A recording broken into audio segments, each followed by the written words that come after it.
Right when India's real estate sector had started feeling a bit stronger, with housing sales numbers rising to almost pre-COVID levels of January 2020, we've been hit by another deadly wave of the pandemic and multiple lockdowns across major cities and states of India.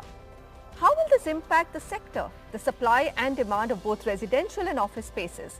And more importantly, how does one keep construction workers at project sites safe in these very difficult times? Let's dive in straight and get the answers to these important questions. My guests on the Property Show today, Pankaj Bajaj, MD of Eldeco Infrastructure and Properties, Sanjay Dutt, MD and CEO, Tata Realty, and Aditya Virwani, COO of the Embassy Group. Gentlemen, thank you very much for joining me. There's been a lot of chatter about what's really going on at project sites. Pankaj, CREDAI came out with also a memo saying that, 25% of the construction workers have probably gone back. We've not seen any mass exodus, but can you give us a true picture of what's happening? I'll be honest with you. I'm from the NCR. For us, construction is not priority right now. I mean, that's the honest answer. We are right now bothered only about contributing to this fight as much as we can. Labor has indeed left, and whoever is left at the sites, we are trying to keep them comfortable, keep them safe, and that's the priority. There is no sidestepping the fact that construction is going to be severely disrupted, at least in NCR and North India, for the next 3 to 6 months. But we feel that it's going to come back after that. It all depends on how the second wave pans out. All right. Aditya, is it the same situation in Karnataka? Because Karnataka, actually, the wave has started peaking much later than NCR. What's happening at construction sites? Is construction not a priority for you as well at this moment? For us, construction is a priority. Construction sector in India employs 50 million people, so that's 12% of the working population.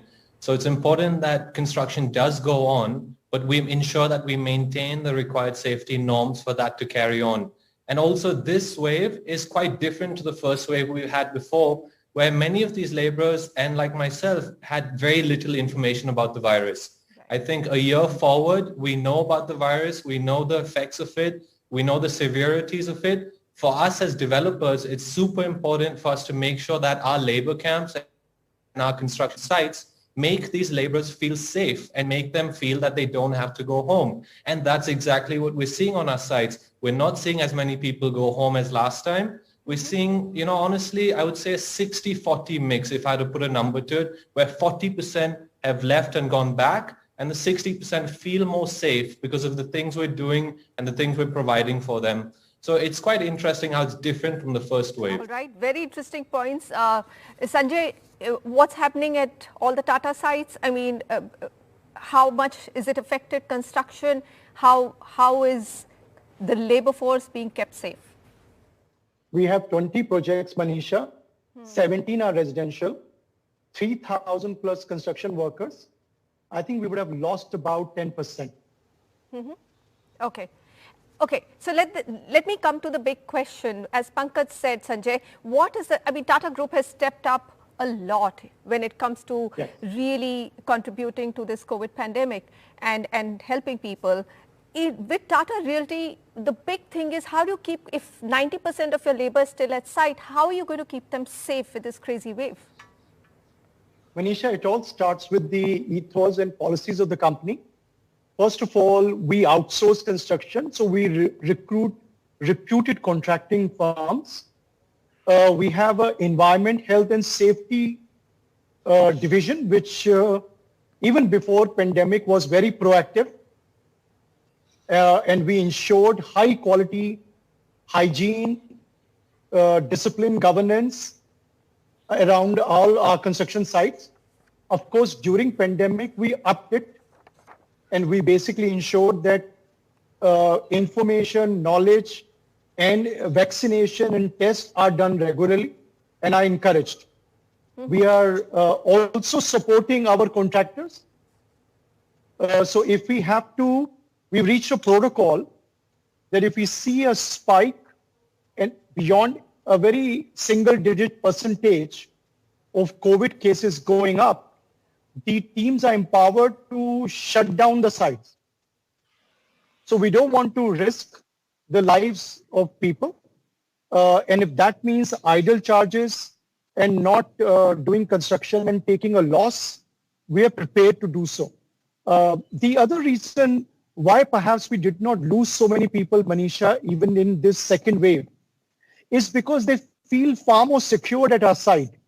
They experienced last year that when they went out, and we had a 30 to 40% migration of workers last time, this time we did not see that because the arrangements that we made at site, even with doctors coming regularly, vaccination, treatment, imparting knowledge, Right. all of that has been very well looked after. Okay, this is good to know. Pankaj, then why is there such a discrepancy? I mean, if Tatas are saying that they have 90% of their workforce behind, Aditya is saying that it's been a 60-40 ratio. Is it because NCR wave has been far more deadly and, you know, the hospitals have not been well equipped and therefore the labor force has gone back? That's my first question. And of course, I'll come to the vaccination part the second. Absolutely, it is that. It is got to do with the geographies that we're operating in. We all know what the situation in the NCR is and also in the rest of North India. So it is every city in North India is more or less under lockdown or some kind of curfew. There is construction going on at site, but it is not going on at a pace that one would like it to be. It's going on at about 25-30% of what it is officially allowed. But there is severe supply chain disruptions. There is a labor issue. And now with the oxygen rightly getting diverted to medical uses, we feel that even steel supply is going to be an issue in the next couple of months. So we cannot sidestep the disruption in construction at all. It is possible that in the geographies that Tata and the other companies are working, it has not happened, but it is severely disrupted in the NCR because of obvious reasons. So CREDAI has also said that, you know, they would like to take on the responsibility and the onus of vaccinating construction workers and of course the workers at site. Can you take me through whether this is possible? The drug controller has actually given a go ahead as of now for private companies to import vaccinations, but do you see that you will be able to do it? So again, it's a issue which is larger than the construction sector itself. We know what the situation with the vaccine supply right now in the country is, even though it has been opened for the section of population below 45 years of age. The vaccines are not easily available. As and when the vaccine, we have written to all the state labor ministers and to the central ministry that CREDAI is willing to take on the job of vaccinating all construction workers at all its sites, subject to availability of vaccine and safety protocols. All right. Aditya, how do you read it? How do you read this? I mean, private companies can actually import vaccinations. Do you think that a group as large as Embassy would take that onus on? So firstly, I'd like to say we've already vaccinated everyone on our sites over 45. And yes, it is a bigger problem than just the construction sector on the availability of vaccines. We think that the fact that private companies can go out and procure vaccines is amazing. We definitely are interested to do it and first prioritize the frontline workers, which are construction laborers, security, housekeeping, etc. This is something as per availability opens up. We as Embassy are super positive on going out there as a private company and doing this and also extending it to the larger clientele and encouraging other private companies to do the same thing, to take that burden off the government. All right. Okay, so that's the vaccination plan. I'm so glad to hear that all of you are going to pitch in as and when it will become feasible for you to import vaccines or vaccinations will be available easily. Sanjay Dutt, now give me the demand scenario. You have now a real concern that we may not see the economic revival that we were seeing. Pankaj has just talked about the fact that there could be supply chain disruptions. So not only do we see under construction projects probably getting delayed, but also demand probably vanishing. And we had seen a fantastic Jan to March quarter when it came to housing. Manisha, you are right. However, I believe in comparison to Q1 2020, we will be better off. And the reason is very simple. We have digitized, we have qualified leads, our 60% of our inventory is ready to move inventory. Customers are aware and the brand power and pull factor is strong. However, whether we will achieve our plan for Q1, the answer is no. But we are hopeful.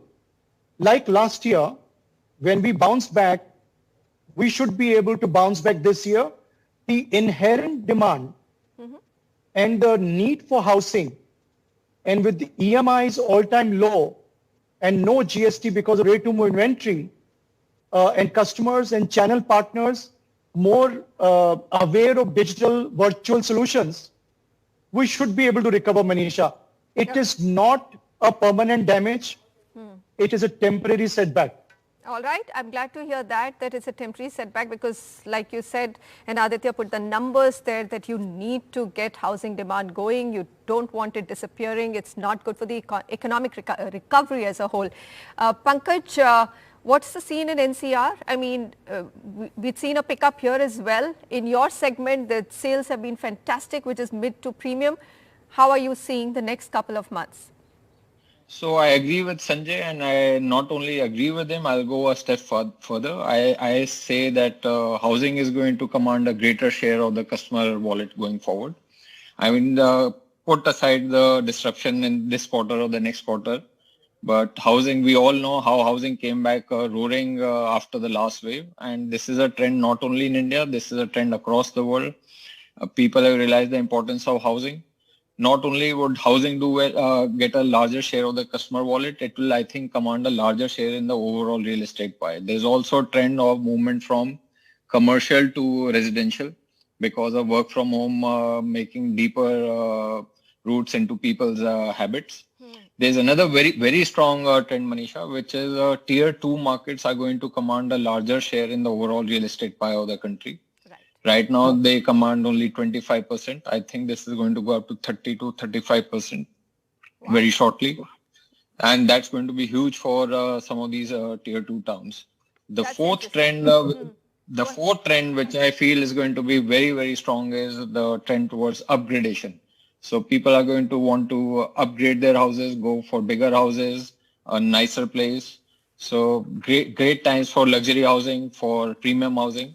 Affordable housing is actually going to see a little bit of a challenge, especially because of the cost push that I mentioned earlier. All right. But so, overall, so very interesting. Pankaj, you're saying that actually premium and luxury housing is likely to do better. Okay, Aditya, I think housing has been covered. So I'm going to toss the office and commercial question to you. I mean, Embassy Office Park REIT came out with pretty decent numbers, almost 90% occupancy and also a 13% jump in rental collections. So this whole conversation and chatter about offices becoming vacant and people leaving, what do we make out of it? Is the second wave going to make that tougher for the occupancies to sustain at 90%? Look, I think we at Embassy know and believe that office is here to stay. Yes, we are seeing a temporary dip in occupancy. Just to correct you, our occupancy today is around 88% and our NOI grew around 12 to 13%. That's because of rent escalations. But yes, we are going to see a little bit of a freeze on new deals happening. But I am privy to some big RFPs that are happening in the market. And these are big clients, blue chip clients that are looking at India long term in the market for huge campuses. I'm talking about 3-4 million square feet. And that's so much confidence on office in India. For us, really, the biggest thesis coming out of this is not really work from home, but rather work close to the office. Work close to home. And I think that's because you are seeing a flexibility of being able to work from home. So I think you're going to see this flexibility, but long term, you're going to see people come into the offices, and we're long-term office, and we're going to keep our construction going on and take that view that we need to have spaces operational in the next 2, 3, 4 years when office is full stream back. Wow. So that's good news. First, that I'm going to conclude by saying that, all right, there is going to be a short-term disruption, but the industry, the real estate sector is going to take care of all the construction workers. That's extremely important. Vaccinations, as and when they're open, will be provided for the frontline workers. Sanjay Dutt, Pankaj Bajaj and Aditya, thank you very much for joining me today on this discussion.